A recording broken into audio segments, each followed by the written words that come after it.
Les lubrifiants réduisent-ils la fertilité? C'est ce qu'on va voir ensemble dans cette capsule vidéo. Bonjour, je m'appelle Mia Fievé, je suis thérapeute spécialisée et depuis le démarrage de mon activité, j'ai accompagné des milliers de femmes sur le chemin de leur future maternité. Donc si toi aussi tu veux en faire autant, si toi aussi tu veux vraiment mettre toutes les chances de ton côté pour réaliser ton rêve de devenir maman, je t'invite à cliquer sur le lien dans la description de cette vidéo. Aujourd'hui, qu'est-ce qu'on va voir ensemble? On va parler de lubrifiants. Je reçois parfois des messages, des questions par rapport à ces lubrifiants et je me suis dit que si j'en recevais quelques-uns, il y avait quand même certainement pas mal de personnes qui se posaient la question et c'était vraiment un point qui me semblait important. Alors, les lubrifiants qu'on utilise, généralement, on va les acheter en pharmacie, on les achète dans les grandes surfaces, etc. Sauf que ce qu'il faut savoir, c'est que la composition en elle-même des lubrifiants est très souvent mauvaise. Elle est mauvaise pourquoi? Parce que elle va créer finalement des dommages finalement au niveau de la membrane des muqueuses, d'accord? Pourquoi? Parce que on utilise souvent de la glycérine et ce genre de choses, et donc c'est vraiment très néfaste pour l'organisme. Sans parler des perturbateurs endocriniens qui sont utilisés très fréquemment dans les lubrifiants, y compris ceux qu'on peut acheter en pharmacie. Donc, c'est pas génial non plus parce que, comme tu le sais, les perturbateurs endocriniens, ça perturbe totalement ton système au niveau de la fertilité, hein, puisque c'est l'équilibre des hormones finalement. Mais les perturbateurs endocriniens sont aussi cancérigènes à terme. Donc, c'est vraiment important d'y faire très attention. À côté de ça, on se rend compte qu'il y a comment dire, une sorte de sucre qui est utilisé, alors un sucre qui est évidemment travaillé au niveau chimique, tu t'en doutes, et les sucres qui sont utilisés sont des sucres qui sont artificiels, qui sont chimiques, vont venir ralentir les spermatozoïdes. Sauf que à partir du moment où tu es en désir d'enfant, c'est juste ce qu'il faut pas faire. Donc oui, clairement, la grande majorité des lubrifiants sont très mauvais pour les spermatozoïdes. Alors, évidemment, pas de panique, il y a des solutions. Il y en a qui sont beaucoup plus friendly pour les spermatos.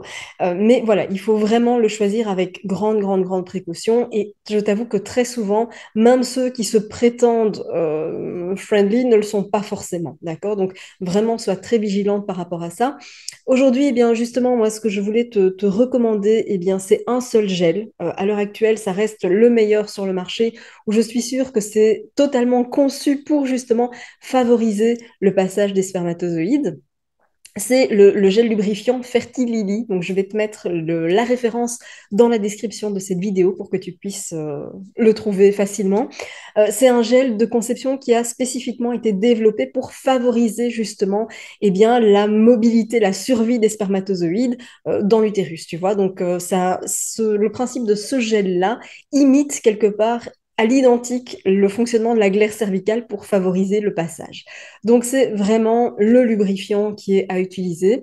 Encore une fois, regarde bien la composition de celui peut-être que tu as déjà chez toi, mais tu vas voir que très souvent, la composition, elle est vraiment loin d'être clean. Et c'est la raison pour laquelle je recommande le gel Fertilili. C'est pour moi, à mon sens, l'un des meilleurs sur le marché. Vraiment. Que ce soit en termes de composition, que ce soit en termes de favorisation de la mobilité des spermatozoïdes, ça reste l'un des meilleurs gels sur le marché. Tu bénéficies, si tu es intéressé, d'un code qui est le code positive 15 et qui va te permettre de bénéficier d'une réduction sur ce gel. Encore une fois, il y a une précision qui pour moi est très importante. Je ne suis pas influenceuse, d'accord? Du tout. C'est pas mon métier. Moi, je suis thérapeute. Donc, si je te recommande des produits, c'est rare, mais ça m'arrive. Ce sont des produits que j'ai véritablement testés, analysés personnellement. Donc, si je te recommande ce gel-là, c'est parce que j'ai analysé sa conception, parce que je l'ai utilisé pour voir ce que ça fait. Donc vraiment, je t'invite à garder ça en tête. L'idée n'est pas de recommander des produits qui ne seraient pas bénéfiques pour ta fertilité. Loin de là, encore une fois, je suis thérapeute et non pas influenceuse.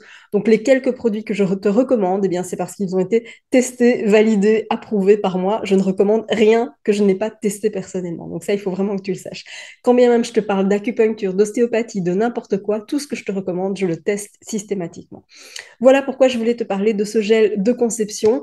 Voilà, c'est vraiment intéressant parce que ce gel-là permet finalement d'amener l'énergie nécessaire aux spermatozoïdes pour se déplacer facilement et in fine atteindre l'ovocyte. Parce que je rappelle que même si tu es à l'heure actuelle suivi en PMA, une grossesse spontanée n'est pas forcément à exclure parce que des miracles, j'en vois tous les jours. Donc voilà, j'avais envie de te partager cette info-là aujourd'hui. C'était Mia, on se retrouve très bientôt pour une prochaine capsule vidéo et puis d'ici là, comme toujours, prends soin de toi.